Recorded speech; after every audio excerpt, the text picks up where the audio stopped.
Karena tidak bisa lagi masuk ke Eropa, maka sebetulnya Eropa sangat mengharapkan minyak sawit yang masuk ya Pak. Sehingga harga minyak sawit waktu itu tinggi sekali sampai ya. 1.700-an. $1.700. Untuk begging lah supaya, karena Pakistan itu kan sangat tergantung dari kita, Bu. Iya, sangat Mereka nggak dapat pasokan itu, dan kemudian memang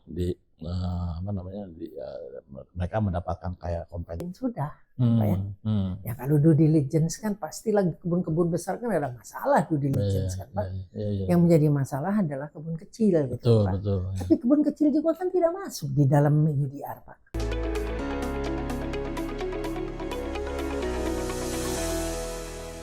Bapak-bapak dan ibu-ibu dan saudara-saudara sekalian, saya memperkenalkan podcast RPOI, Responsible Palm Oil Initiative. Sebetulnya adalah suatu NGO yang bergerak di bidang sawit dan komoditi lainnya. Dalam hal ini kita telah meluncurkan 8 podcast, dan saya ingin mengenalkan diri bahwa saya adalah Rosdiana Soeharto. Saya ketua dari RPOI, dan sekarang kegiatan RPOI memang berkurang karena setelah COVID kami mengurangi kegiatan. Saya sendiri berpengalaman di bidang komoditi. Saya senang sekali bekerja di bidang komoditi. Saya pernah menangani karet, sawit, kakao, kopi, dan lain-lain, di mana saya waktu itu terlibat dalam beberapa proyek, antara lain proyek World Bank, proyek FAO ADB, proyek UNDP, dan proyek dari IFEA. Jadi saya mengerjakan beberapa proyek dari komoditi tersebut dari 3 crops. Saya sendiri sebenarnya adalah sarjana kimia, saya tamatan di ITB, dan S3 saya adalah di Inggris, sedangkan S2 saya di Australia. Saya menangani komoditi ini sudah lebih dari 50 tahun, dan saya ingin sekali berbagi pengalaman saya kepada ibu-ibu, bapak-bapak, saudara-saudara, dan adik-adik mahasiswa sekalian, sehingga dapat mengerti komoditi ini lebih mendalam. Memang kita banyak tiap hari kita bekerja dengan komoditi, tetapi kita kadang-kadang tidak terlalu mengetahuinya secara mendalam.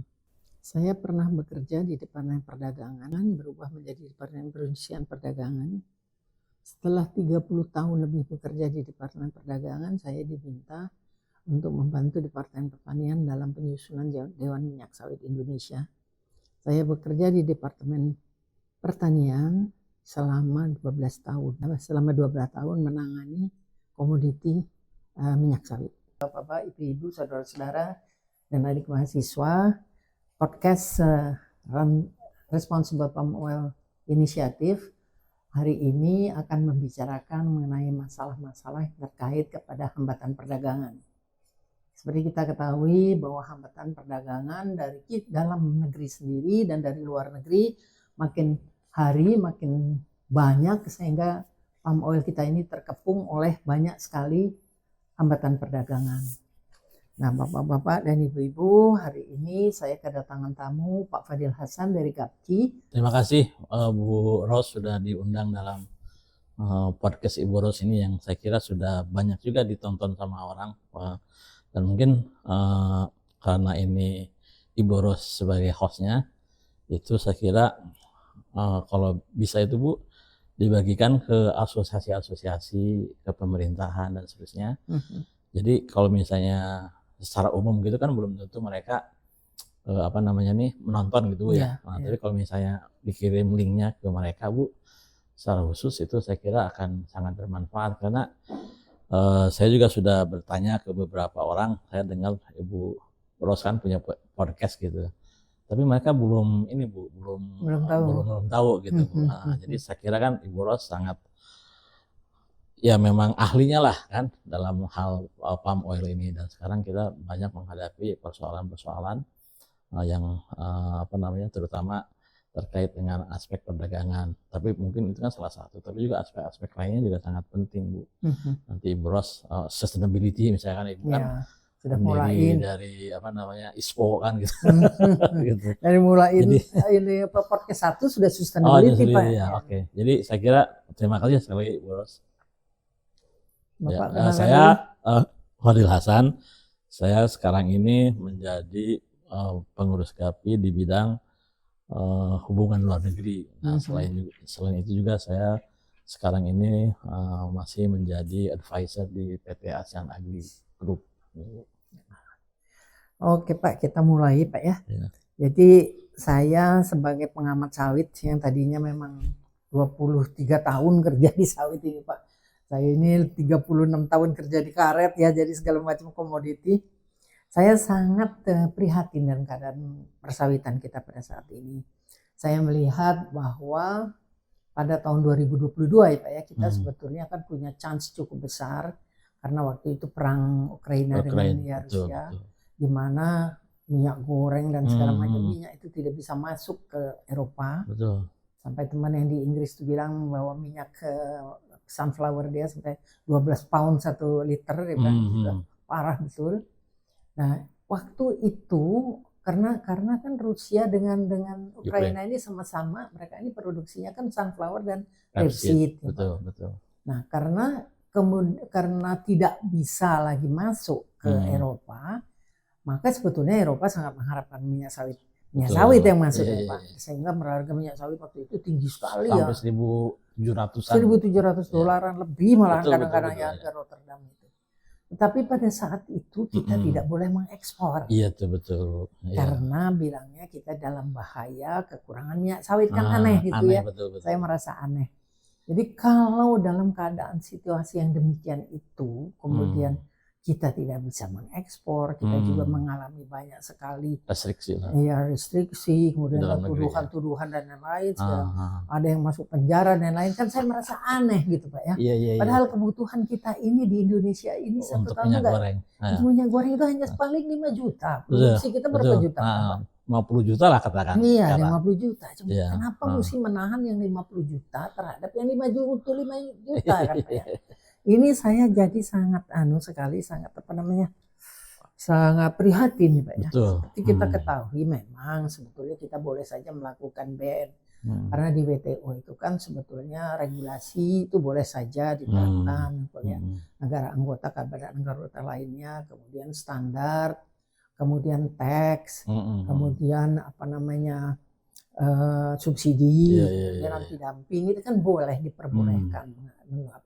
Tetapi jangan sampai menjadi hambatan perdagangan yang sangat besar. Betul. Nah, karena ini merupakan masalah yang setiap hari bicarakan orang. Saya sampai bicara sama Faisal Basri. Saya bilang, gimana Pak kalau dibikin studi lah mengenai ini gitu kan. Beliau bilang, ya saya belum bikin studi mengenai itu. Saya bilang berapa besar yang negara dirugikan, berapa besar petani dirugikan, berapa besar produsen dirugikan, karena itu sangat berpengaruh. Tapi sekarang harga sawit agak mendingan nih Pak ya? Ada lah, masih jauh di tahun 2022 lebih rendah, tapi lah buat sekarang kita 950-an gitu di Rotterdam itu kan. Terus bagaimana Pak pendapat Bapak mengenai hal-hal ini Pak? Ya jadi betul Bu, jadi saya kira kemarin kebetulan saya baru saja seminar dengan Pak Faisal Basri juga ya terkait dengan istilahnya prahara minyak goreng gitu. Nah jadi yang menarik itu betul. Jadi ketika harga tinggi akibat daripada perang di Ukraina dan di Ukraina itu, kemudian pasokan minyak nabati itu tidak bisa masuk ke Eropa dan ke berbagai negara lainnya, itu kan kemudian harga sawit meningkat juga, ya kan. Nah, harga sawit meningkat memang dampaknya itu terhadap harga di dalam negeri juga kan Bu. Nah, kemudian kan implikasinya memang harga minyak gorengnya itu meningkat gitu kan. Nah, tapi kemudian respon pemerintah itu saya kira itu sangat fatal kesalahannya itu. So instead of misalnya melindungi misalnya konsumen menengah bawah ya kan, tapi itu kemudian juga mendorong ekspor karena itu kemudian akan membawa manfaat buat perekonomian kita. Jadi kemudian dikeluarkan berbagai aturan, yang kemudian puncaknya itu adalah pelarangan daripada ekspor itu. Nah, dengan adanya pelarangan ekspor tersebut, walaupun hanya 1 bulan kan Bu, itu tidak ada yang diuntungkan. Ya. Jadi kata Pak Faisal istilahnya tuh cuma hantu aja yang diuntungkan. Ya betul juga Bu, soalnya pemerintah rugi karena nggak dapat penerimaan negara. Petani rugi, ya kan? Barangnya numpuk, busuk. Barangnya numpuk busuk. Produsen minyak goreng pun juga rugi, gitu kan? Jadi kemana itu manfaat daripada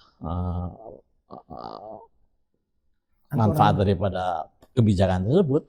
Tidak ada yang diuntungkan, gitu. Ya konsumen juga tetap mendapatkan kesulitan untuk memperoleh minyak goreng tersebut. Jadi memang itu ya ini istilah Pak Faisal Basri juga. Jadi zaman Orde Baru ada kebijakan yang sangat istilah dia nih sangat bodoh katanya kan.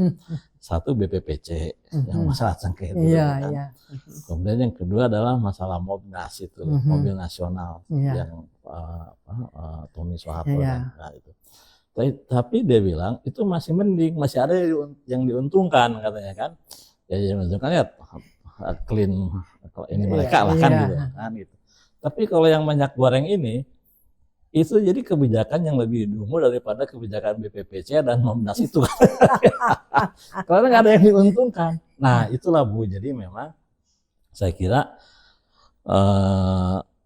akibat dari pelarangan ekspor tersebut ya kan untuk recover kembali itu memerlukan waktu yang lebih lama kan Bu. Jadi misalnya kan waktu itu kalau tidak salah bulan April ya di ban, bulan Mei dibuka lagi gitu kan. Nah, tapi pembeli lagi. Sudah pada lari itu pasti. Betul, jadi kan ada kontrak yang di cancel dan seterusnya. Dan juga itu mendapatkan reaksi yang cukup keras kan Bu dari beberapa dubes EU, dubes di negara-negara Eropa itu. Mendatangi inilah pemerintah dan mendatangi kita juga, kemudian bahkan Perdana Menteri Pakistan itu secara khusus menelpon Pak Jokowi dan kemudian mengutus menterinya itu untuk begging lah supaya karena Pakistan itu kan sangat tergantung dari kita. Iya, sangat tergantung. Mereka nggak dapat pasokan itu dan kemudian memang mereka mendapatkan kayak kompensasi lah waktu itu. Tapi intinya adalah kemudian itulah yang saya kira menyebabkan performance daripada ekspor kita akibat dari restriksi daripada kebijakan yang tidak konsisten dan berubah-ubah dalam 2 bulan itu sekitar 8 kebijakan itu dikeluarkan ya. Kemudian puncaknya adalah pelarangan ekspor tersebut. Nah sampai sekarang tuh Bu Ros ya kebijakan itu sebenarnya masih in place Bu, restriksi itu berupa DMO dan DPO gitu kan. DMO itu kan jadi si eksportir itu harus memenuhi alokasi untuk dalam negeri dalam jumlah tertentu sebelum dia kemudian memperoleh izin ekspor, dan juga DPO juga masih berlaku. Nah sebenarnya sekarang ini tidak ada alasan sebenarnya untuk menerapkan DMO DPO itu sudah lewat, karena udah lewat kan Bu gitu. Jadi harganya kan udah turun dan juga nggak ada, dan sebenarnya waktu itu pun nggak harus ada kekhawatiran kelangkaan minyak goreng itu. Jadi bukan tadi Ibu bilang kan ini keperluan minyak goreng itu kan hanya 6 juta lah gitu ya. Kita memproduksi hampir 47 juta gitu kan. Jadi apa masalah? Selama kemudian kebijakannya itu tidak merusak pasar kan gitu Bu. Jadi kalau misalnya katakanlah untuk melindungi tadi itu konsumen menengah bawah gitu kan. Ya kan waktu itu BPDPKS kemudian kita juga itu siap untuk memberikan subsidi itu Bu. Subsidinya itu bisa berupa bantuan langsung tunai itu ataupun misalnya operasi pasar secara besar-besaran kita bersedia pernah alami, betul dan itu kan operasi pasar setiap menjelang puasa kan, menjelang Ramadan, dan Idul Fitri biasa kita lakukan gitu loh. Makanya itulah. Tapi yang menyedihkan tentunya kan Bu Ros ya, justru kemudian jadi korban itu kan ya sebenarnya pihak-pihak yang sebenarnya menurut pendapat kami Bu ya itu tidak bersalah ya kan.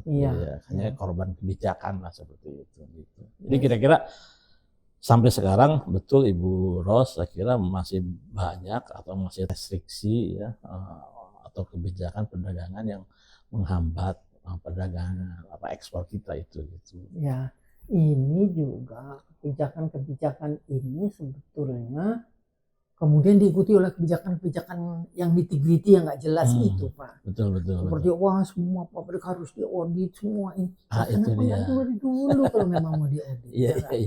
Iya betul. Dan saya itu yang anehnya lagi teman-teman kita yang masuk penjara ini karena dalam keadaan genting dia melakukan sesuatu yang melawan hukum kan Pak ya. Kan itu sebetulnya nggak genting, orang minyaknya banyak, pokoknya banyak. Betul, iya.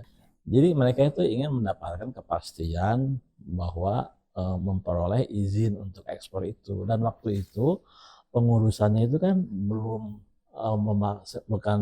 menggunakan online sistem yang sekarang ini Bu. Jadi harus manual, jadi harus ada tanda tangan daripada dirjen dan seterusnya. Dan ini mereka ini mengurus itu, ingin mempercepat gitu kan supaya dia bisa mengekspor dan seterusnya itu. Nah, ya kemudian memang mungkin ada ada mungkin ada kesalahan yang sifatnya itu bukan pidana lah kalau menurut saya itu kan. Tapi ya berakhir seperti ini. Dan tadi Ibu Ros sampaikan kemudian kan seolah-olah persepsi daripada masyarakat itu dengan adanya tuduhan terhadap mereka ini itu dianggap kemudian yang menyebabkan kekisruhan dan kekacauan yang terjadi itu adalah adanya oligarki, adanya mafia. Nah, itu kan dari dulu itu kan tuduhannya itu kan sebenarnya nggak fair lah gitu kan. Kalau misalnya memang ada mafia yang mengatur harga, ada mafia yang mengatur distribusi dan seterusnya kan sebenarnya harus dibuktikan secara hukum gitu kan. Pelanggaran kan nggak bisa juga. Sekarang kalau misalnya memang ada mafia, ada oligarki dan seterusnya, sampai sekarang kan nggak bisa dibuktikan. Iya, itu kan dari dulu sebetulnya kan nggak pernah bisa dibuktikan. Iya. Yang saya ragu ini kalau dalam keadaan yang cukup bagus sebetulnya Pak ya waktu itu, kemudian juga harusnya dengan kebijakan yang cocok ya Pak ya, kita bisa menyelesaikan masalah dengan baik-baik. Tetapi saya melihat bahwa kita tidak menyelesaikan masalah itu baik-baik. Saya nggak tahu yang di atas dapat nasihat dari siapa gitu ya. Saya juga bingung karena saya melihat ini suatu pekerjaan yang betul-betul. Nah kemudian kalau itu Pak ya, saya menganggap sekarang sawit itu juga mengalami hambatan juga Pak ya, yang diaudit lah, yang dikontrol lah, yang inilah, yang harus dipanggil lah, yang harus diambil HP-nya lah gitu kan Pak ya. Jadi saya melihat bahwa itu adalah hambatan perdagangan yang kita lakukan kepada diri kita sendiri. Betul, iya. Cobalah sekarang kita ini menghadapi hambatan perdagangan yang cukup besar. IURET 2 itu bukan apa-apa Pak. Kalau kita tidak serius mikirkannya. Di dalam negerinya. Kalau kita pikirkan sekarang IURET 2 itu phase out, totally phase out untuk biodiesel. Iya. Sekarang tinggal 7%, sesudah itu phase out. Nah kita nggak mikir phase out, itu kita kehilangan pasar yang masuk ke Eropa untuk biodiesel hilang sama sekali. Iya. Nah belum lagi nanti kan RED 2 Pak. UDR. UDR. Iya. UDR Bapak bayangin, UDR adalah kopi dari RED 2 kan Pak. Di mana bahan baku dihambat, barang jadi dihambat kan Pak. Sama persis di mana CPO dihambat, biodieselnya dihambat. CPO-nya di phase out, biodieselnya sudah tidak bisa berproduksi. Mirip dengan itu. Jadi saya merasa itu hambatan yang cukup besar, tetapi di bidang lain, yaitu di bidang pangan dan yang lain kan. Ya betul, yang UDR. Itu UDR. Kemudian IURET 3. Ada lagi ya? Ada Iya, tiga, ada Pak. tiga. Ada tiga, tidak akan menggunakan bahan-bahan dari produk pertanian. Jadi Semua harus ya source-nya itu second tidak, generation ya itu Bu ya? second generation, Of bisa food and biofuel. feedstock, Pak. Oh, oke. Tapi kalau ini dia benar-benar new generation, Pak ya. Oh, new Jadi generation. dia anunya startnya itu dengan bahan-bahan kimia kayak hidrogen, nitrogen, Kalau kayak gitu, Pak. yang minyak Yuko itu masuk second generation itu Bu ya? Kalau Yuko itu dia enggak ya, kalau Yuko itu dia tetap masuk biodiesel biasa, Pak. Oke. Kalau second generation kan seperti alkohol, itu second generation. Nah, yang second generation ini Pak masih akan punya peranan. Tetapi yang first generation itu sudah habis ceritanya dari produk pertanian. Kemudian masuk mereka nanti bikin apa namanya dari hidrogen. Bayangin Bapak kan waktu Apollo naik ke bulan itu kan sebetulnya kan anunya kan hidrogen kan, kan hidrogen dengan oksigen beradu mengeluarkan energi boom gitu kan. Pas peluncurannya. Nah, saya melihat bahwa kita ini sebetulnya dikepung oleh trade barrier. Kita nggak bisa lagi masuk Amerika. Wah, harus begini, harus administrasinya terlalu berat. Terus kita mesti bagaimana kalau dalam negeri sendiri kita dihambat, di luar negeri sendiri kita dihambat. Terus bagaimana nasibnya sawit Indonesia ini, Pak Fadil? Iya, betul. Jadi kita menghadapi di dalam maupun di luar negeri lah kira-kira gitu ya. Untuk di dalam tadi kita udah bicarakan. Jadi memang kita harus mendorong lah bahwa kebijakan itu harus harus kondusif dan based on ilmu pengetahuan lah Bu. Iya, scientific lah ya, scientific gitu base kan. lah ya. Scientific based policy. Ini yang selama ini kita saya kira kurang dilaksanakan gitu ya. Nah, jadi memang setelah prahara minyak goreng itu kan diikuti dengan berbagai kebijakan terkait dengan perbaikan tata kelola lah Bu. Ya kan? Nah, perbaikan tata kelola ini kan ada satgasnya dan satgasnya itu dipimpin oleh Pak LBP gitu kan, dan itu kemudian tidak hanya ingin memperbaiki aspek perdagangan tapi juga lebih luas lagi, termasuk tadi Ibu sampaikan audit terhadap semua perusahaan sawit. Kemudian juga ada Omnibus Law itu yang terkait dengan penyelesaian lahan-lahan yang ada di kawasan hutan dan seterusnya. Jadi memang banyak isu yang harus dilaksanakan yang memang pada intinya itu membuat saya kira iklim berusaha dan iklim investasi di industri minyak sawit ini sekarang ini saya kira tidak terlalu kondusif gitu ya. Nah, jadi apalagi kemudian Bu Ros juga mungkin mengetahui ya kan ada penyelidikan yang dilakukan oleh Kejaksaan Agung terkait dengan kebijakan biofuel itu ya kan. Kemudian yang macam-macam gitu. Nah, sampai sekarang kan ini masih berjalan terus nih Bu. Jadi ini satu.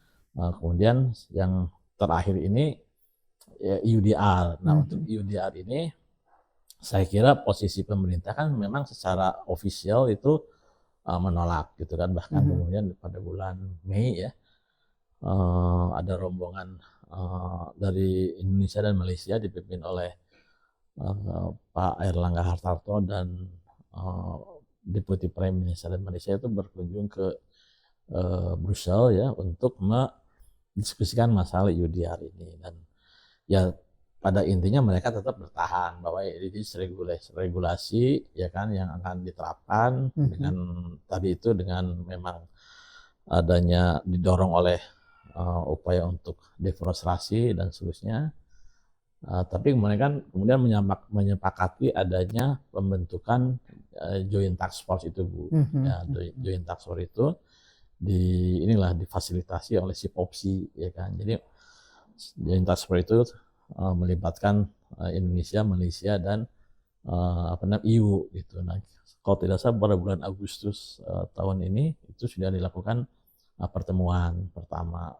Jadi diskusikan masalah apa yang menjadi concern kita gitu kan, produser sawit, dan kemudian bagaimana sampai sejauh mana ini bisa di dissolve lah gitu, diselesaikan dalam kerangka UDR tersebut. Nah, tetapi memang sampai sekarang mereka tetap bahwa done deal lah gitu kan, tidak akan berubah aturan terus dan akan diimplementasikan pada Januari tahun 2025 itu gitu. Nah, soalnya sekarang adalah kalau misalnya GTF itu joint tax force ini tidak bisa menyelesaikan ya kan persoalan-persoalan yang kita anggap penting ya